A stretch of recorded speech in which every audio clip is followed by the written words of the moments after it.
Hey, what's going on, guys? Colin here with Red Beans and Dice, and today we're going to be doing an unboxing of ANKH. ANKH? I don't know. I'm from Kansas. I have an accent. I'm not apologizing for it.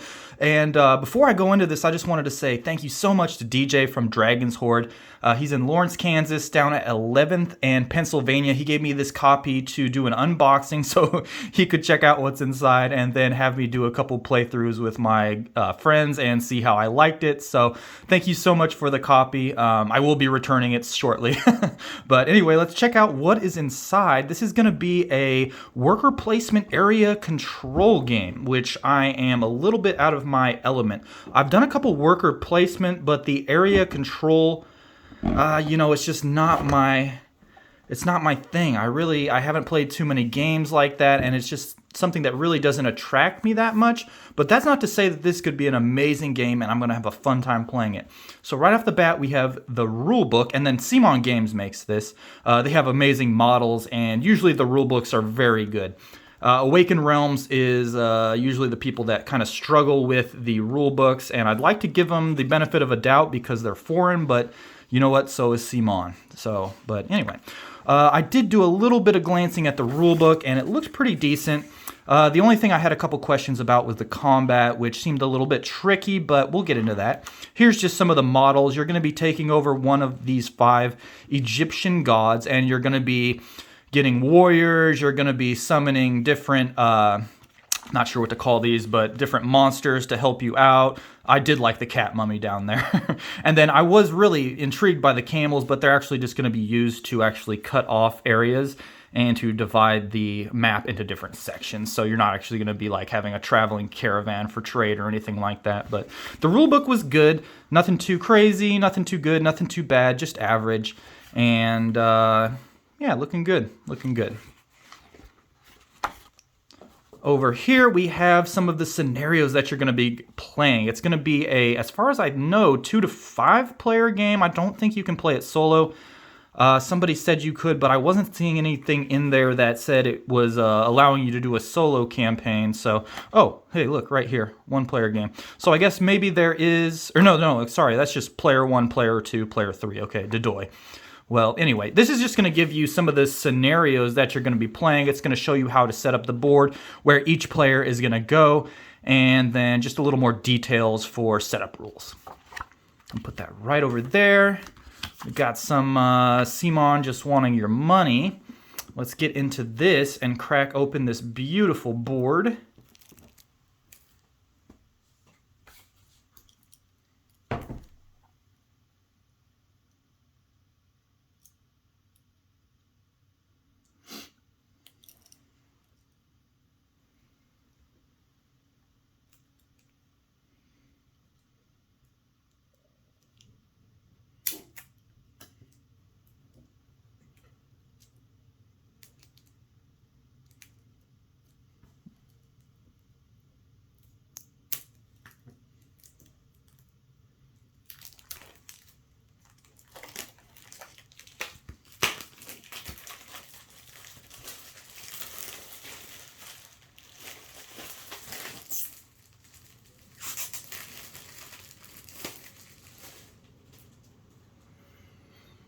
Okay, so here we have some of the stuff that I just cut out of that mummifying wrap there. This is going to be the devotion board, and how you're going to win this game, or one way that you're going to be able to win this game, is by getting your devotion all the way up to here. You're going to get devotion by, I believe, owning monuments, which I'll show you some of the tokens for that a little bit later. They're little tokens you'll put on the board, and you're just going to be moving your tokens slowly up through this area and trying to get it to the top.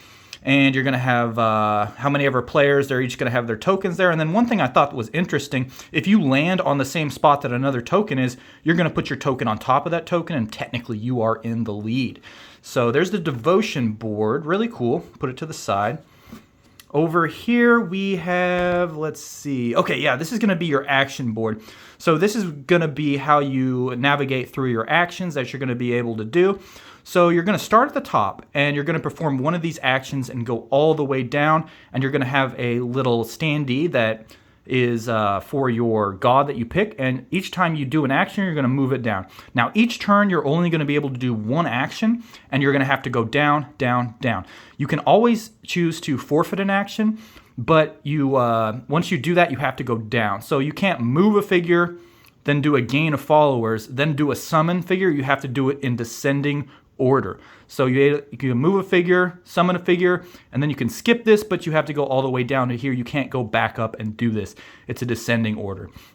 And then once you get over here to this little white circle, and you've done that, you're going to actually have to go ahead and speed up the game, which triggers an event. I wasn't too sure of how these events are tracked or what they indicate yet. I haven't gotten that far in the rulebook, but this is basically just speeding up the game to a conflict, and then eventually to an in-game scenario where I believe whoever has the most devotion wins or something like that. And then each one of these is going to be a combat. It just indicates that it's triggering a combat, which will have you do combat in each one of the areas. There's going to be like 3 to 4 to 5, I believe, different areas on the map that are cut off into sections, and everything within that will perform combat, and there's going to be cards that are going to be able to help you along with that. All right, let's put that to the side. These are a little flimsy, I'm not going to lie. They're not like, I guess they're okay for what they are, but, as you can see, just me complaining. Okay, these are going to be some of the tokens that you're going to be getting. So you're going to be able to pop these out, and then I believe they're going to be color coordinated for the god that you pick. And you're going to be using them to put on your board that you're going to be using to upgrade your god. You'll be able to actually upgrade and give them some perks depending on what you want to do with them. I like it that there's actually a couple options they can give you, so there is that. Okay, here's one of the conflict tokens that you're going to be picking up once you trigger them on this little area right here. I believe you just put that token right there, and then whoever triggers that gets that, I believe. And then here's some of the standees that you're going to be using to put on the onto the action board to indicate where you are. These are the, obelisks, pyramids, and you're going to be placing these down wherever the scenario tells you to put them. And they have a little like semicircle down here. You can slide your little token to indicate that you own that monument, and that is how you kind of gain devotion. And yep, I don't know what that is. No clue. Not sure what that is. I think that's actually unique for a certain character. There's one character is like a little bit different. You have different starting special abilities for him, so we'll put that over to the side. So yeah, pyramid, obelisks. Yep. Okay. Oh wow, we got some huge up here at the top.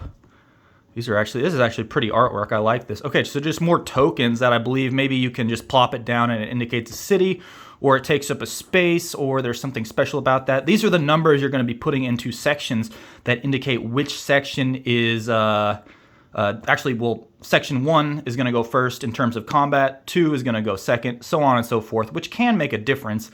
And then you can actually do cards, or I can't remember, there's something where you can adjust these. You can like flip them to your advantage.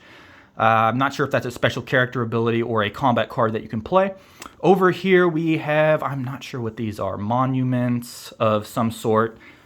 You had the pyramid, the obelisk. I just can't remember the name of these. It's not coming to me. These are going to be your followers, I believe. So there's going to be an action that you can take on your board to gain followers. And then the amount of followers that you gain, I believe, are relative to the monuments that you have that you are adjacent to with your models. Could be wrong there. Pretty sure I'm right. Over here we have the beautiful board, and this is going to be 4 times bigger. It's going to fold out into 4 larger areas. Let's see if I can get a little bit of that onto the camera. I think that's about as far as I'm going to go with this top part. I'll unfold it and show you the bottom part. Really cool artwork. I love this. I love this. It's like, you have the fields over here, the cities. It gives it a unique vibe. Pretty cool. Like the hex map. So let's flip this over, see if we can get some of that bottom part, and hopefully I don't throw everything everywhere and scare my cat. Yep, there's the map. Looking pretty cool. Looking pretty cool. And then you can move over water, through it, yada yada. If you want to be adjacent to something, you can't have it like, you can't be over here and then be like have the monument there and get a point for it. You have to be next to it on a piece of land or desert, whatever that is. So there's that.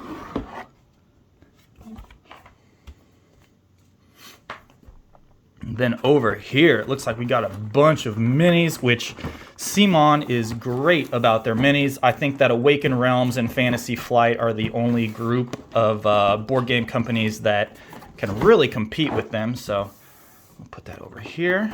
Check out some of these minis.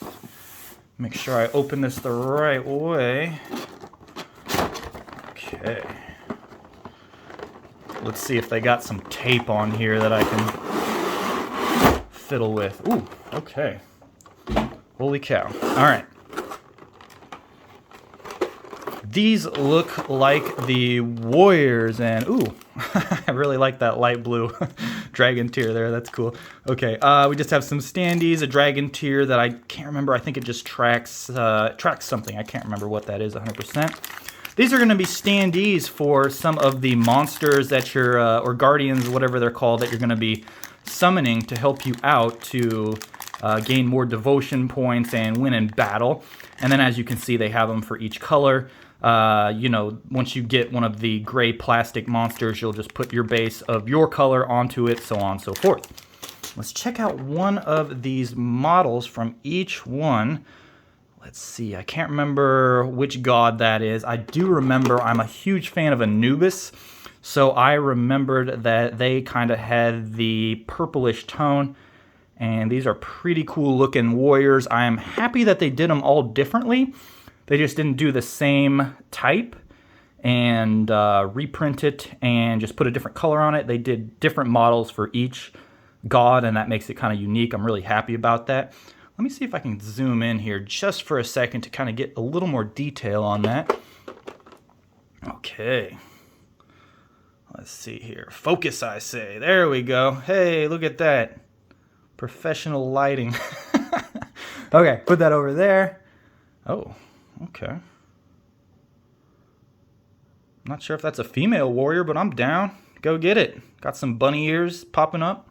Pretty cool. Let's see, did I show? I think I showed you guys the green one, but we'll do that one more time.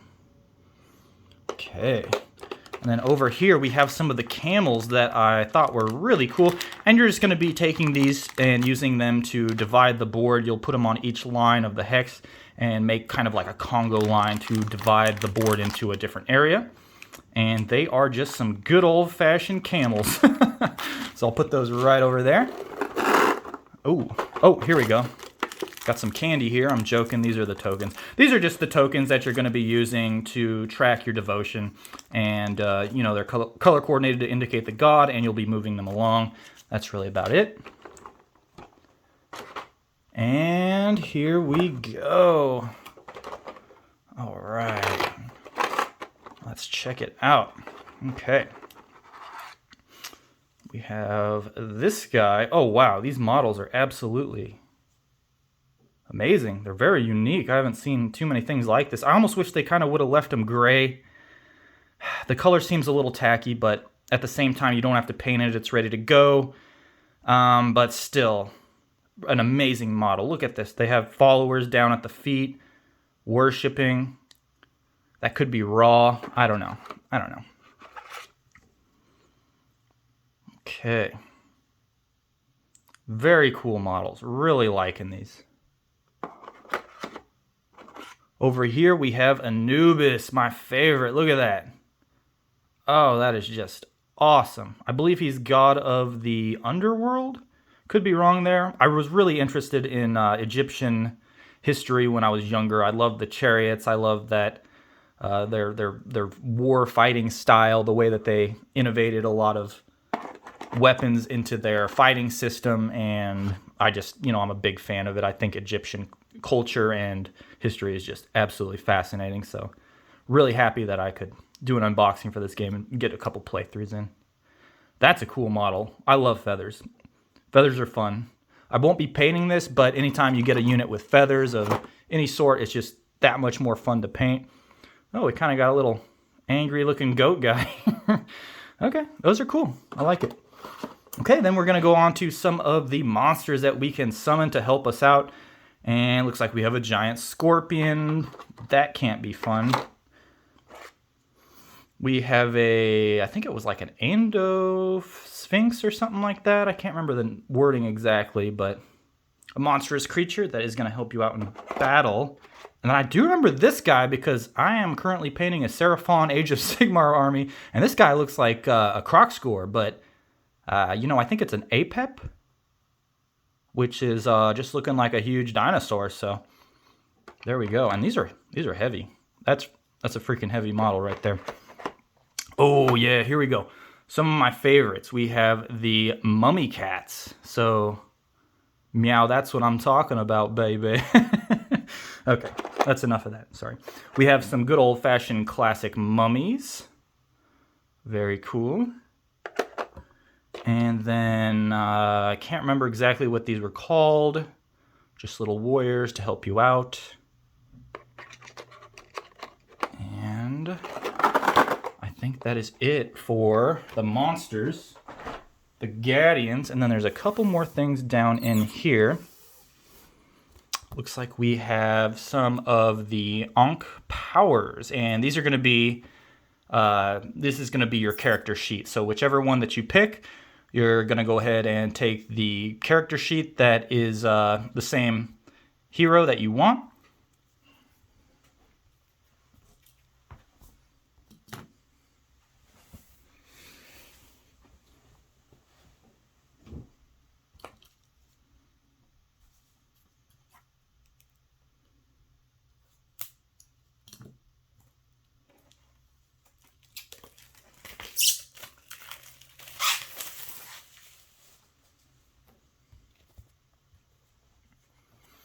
Okay, it looks like we have some of our character sheets, and you're just going to pick out whichever god you want by how cool the model looks. And then from there, you're going to go ahead and get a character sheet that, indicates the god that you've picked out. So we got a Nun, Anubis, Ra. That's another one. I should have known that one. And then Osiris, and then Isis. So cool. Let's take a look at my favorite, Anubis, and check out what is going on. Okay, so you're going to be putting those little tokens that you have down here, and as you go ahead and use an action to level up your god, you're going to be able to take one of the tokens from the left side first, I believe, and move it on up to whichever trait that you want that will help out your god best on the battlefield. So you're going to put two each all the way down here and put them up here. There's going to be special abilities that are going to be unique for each god over here on the left hand side, so you just have to read it and kind of follow through and plan accordingly. Let's check. Oh, okay. That's pretty cool. It gives you a little bit of history on the back there, so don't forget to flip it over and check it out if you're playing the game. And let's check it out. Let's see, Ra, Sun and Light. Yep, that checks out. And then we have Osiris, Gateway to the Underworld. We have Isis. I remember that. That was the really cool model. I like that one a lot. Protectress. Each of your figures adjacent to an enemy figure is considered protected. Protected figures can't be killed during battle resolution unless you allow it. Okay, that's weird. I don't know why you would allow your figures to be killed, but anyway, things to learn. A Nun, the hidden, mysterious forms. Once during each conflict event, you may pay 2 battle cards in a single battle. Resolve both, adding their strength bonuses together. Oh, hey, that's not bad. So a little bit of a combat-driven god. And then whenever enemy warriors are killed, you may trap 1 in an enemy's space below. Okay, your god has +1 strength for each trapped warrior opponent. You must pay 1 follower to summon a trapped warrior. Okay, cool. Let's put those to the side. I think there's a little bit more in here. We're almost done.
Over here we have a couple cards that I am still not 100% sure how this works, but eventually there can be a merging. So you can go ahead and merge your gods and the other gods into one kind of faction.